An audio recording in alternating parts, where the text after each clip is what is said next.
Good morning and welcome to Frontiers of Knowledge segment of Dr. Lamba's Awakening Call. Our knowledge, our capabilities are the result of human mind. Human mind is extremely innovative. However, the exigencies, the cultural issues, the political issues, the social issues curb the innovation. Yet, the innovation started right from the day this word came into existence. Right from the day. And it continues unabated, without any restriction, without any impediment, but in a limited manner. Although all human minds are creative in their own way, some human minds are extremely innovative, creative, and they are the trailblazers for the progress and capability of the human beings, of the society, of the world, and they make our life worth living. So today we take up couple of another more than couple of examples of the great innovations. And can you believe the first idea that comes to me is the new one, which the international team of scientists led by researchers from China's Yanshan University, they came up with a new type of glass, which they have called AM3. Till now, we have been thinking that diamond is the hardest product. But they have created a new kind of glass that, thanks to its manufacturing process and a bizarre chemical structure, is harder than the diamonds. AM3, they have structured is a glass, and the credit goes to a international team of scientists in China's Janssen University. It is harder even than diamond. It's an impressive engineering feat on its own. The ultra hard glass has the right properties to make sturdier solar panels and other semiconductors. It's a new tool in the clean to push up our energy infrastructure. Consequently, the measurements demonstrate that the EM3 material is comparable in strength to diamonds and superior to the other known strongest animal material. Sorry. Now, there's a difference compared to a diamond's crystal lattice. AM3's unusual hardness comes from disordered arrangement. It comes from a pinch of disorder at the molecule level. And the scientists started with a very hollow ovidial carbon molecule called fullerenes, heated it, crushed it under us under intense pressure. The end result was a glass that actually scored higher than the natural diamonds on the test of hardiness and could readily scratch a diamond itself. Diamond is unscratchable. It's an incredible achievement for a material that we typically associated with shattering. So shattering glass, the product is no longer a fear and the old saying, those who live in glass houses should not throw at stones at others. Now you have a house of this glass, you can easily throw stones and people can throw stones at you and you are safe. This is a new innovation which came up just about a couple of months back. But then there's an innovation in Switzerland which I saw when I visited Switzerland, and then I read about it. They have a gravity defying solution for irrigating their mountainous land. And they innovated this way, the gravity defying solution in the 15th century. And who did it? Ordinary farmers and winterers. And that innovation is still being used today in Switzerland. I'm amazed that other countries have not taken up, like Himachal or Uttarakhand in India, where there's a water shortage at a higher level. Now, what is in this innovation is tacked on a sheer rock face. There is a series of weathered wooden channels, and they are at a height of 1200 meters. The 15th century Rhone Valley farmers and winters dared build these suspended irrigation channels with nothing more than a shovel, pickaxes, and a worn rope. It was a perilous job. It cost lives, but it spared Switzerland from drought, the drought that was the bane of agriculture, grape production especially. Now, Switzerland has thus earned the right to be called Europe's water tower.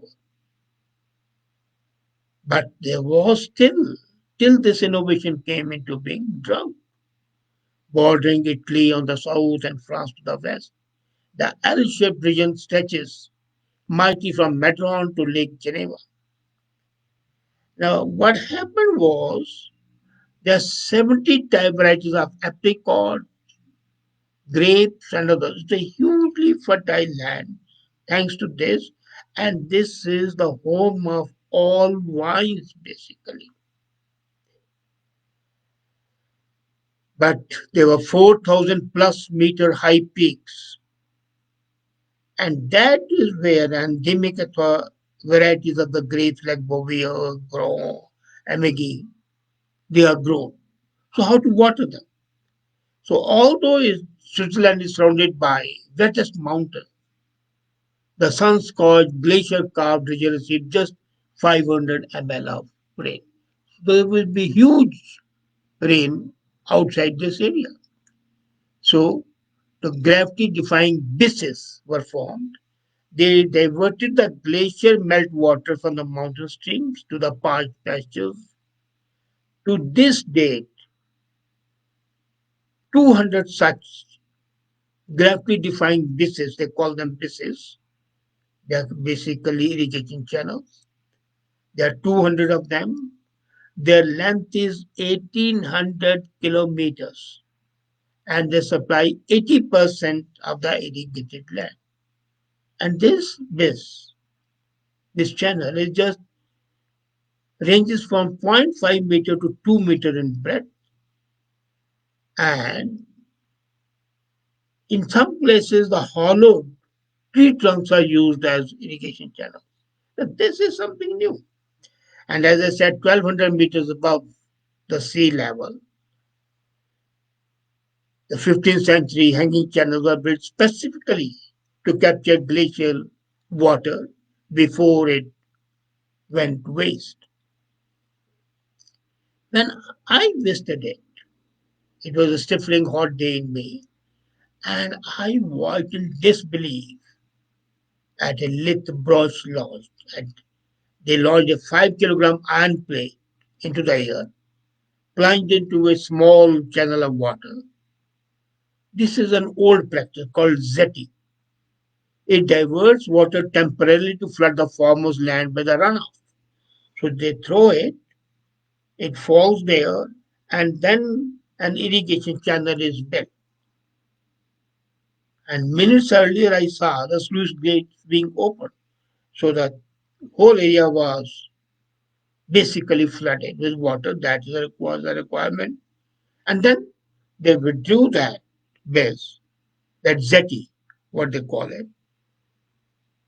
And the artificial channel was created forever. This thing enabled Switzerland to grow 20 varieties of grapes. And the credit for this goes to the Bishop of Sion, who started this innovation in 1453. Then he wrote a book in 1640. This system is unique in conveying water all the year round. because the glacier water is there, so it's circulating, and they have different crops, variety of crops. I call this ideal because, and then one of the water channel is 26 kilometer long. Sorry, 26 kilometers. Yes, it is in the village of Saxon, and they have it. Now, what happened? The second part of the innovation, the water thieves are there, and there were many there in 1300. So, solution, they had a water-driven hammer lifted by a pedal. So, whenever a thief would come and touch water, the hammer would fall on the head. And if you talk to Swiss, many Swiss people outside the valley have not heard of this. But if you look at the 100 franc bill of Switzerland, you would see the illustration of the most spectacular Billy d'Or. It was built in 1442, 1800 meters above the sea level, and it is called the King of Besses. Human ingenuity. Can anybody beat it? Or anything beat it? No. Then Japanese. For 700 years, 7 centuries, Japanese have been producing wood without cutting down trees and growing trees without planting new trees. In the 14th century, Japanese developed an innovative technique called dasegui. Dasegui provides these that these trees will be planted for future generations and will not be cut down. But what to do? So they are pruned as if they're giant bonsai trees. And they apply this technique to cedar. The wood that can be obtained is uniform, straight, without knots, and practically perfect for construction. Now, what they do is they cut the tree, prune it, and that pruning helps the tree to grow. So, they use the wood without cutting down the tree. So, the problem of deforestation, which is there because of the cutting the trees in large number, doesn't rise. We have seen in the countries where deforestation resulted because of the large scale cutting of the trees. So the Japanese are cutting the trees, and that has been done for the last 700 years. And basically, in the 14th century, they developed this technique, and now it has become a normal thing for them to prune a tree, not to cut it. So, use of water as well as the tree should be maintained. And then again, the new innovation. Are you aware that there's a 5-minute battery charger? The Israelis have developed a super fast charging battery that eliminates the range anxiety associated with the electric cars. Imagine plugging in your empty car battery, grabbing a coffee, return to find a fully charged cup. Sound futuristic? No. This is already happened. Hertzler based startup Store, they have developed a super fast charging battery. And practically any cafe can have it, any roadside eatery can have it. So this will revolutionize the driving experience of electric cars. But what I mean, say, captivated my mind was the concept of a wearable, like a watch, microgrid. So what does that do? That harvests energy from human body. Imagine your human body is full of energy, it's going waste. So they use this energy to power electronic gadgets. And nobody else than the engineers at the University of California, San Diego. They developed a variable microgrid that harvests, and not only harvests, but stores energy from the body. And there are three main parts. There is a sweat-powered biofuel fuel, one. Second is the motion-powered devices called triboelectric generators, and the energy storing supercapacitors. All parts are flexible, washable, and can be screen printed onto clothing. So you're wearing a shirt, one part is using your sweat, the other is comes into operation when you walk or move your head or move your hands or gestures, and the third part just stores them. The technology you developed is now being commercialized, and the concept of microgrid to create variables that are powered sustainably, reliably, and independently. This is basically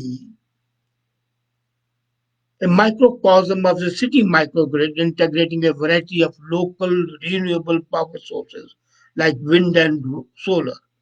So a variable microgrid integrate devices that locally harvest energy from different parts of body, as I said, from sweat, from movement, and then store it. Biofuel fuel cells that harvest energy from sweat are located inside the shirt at the chest.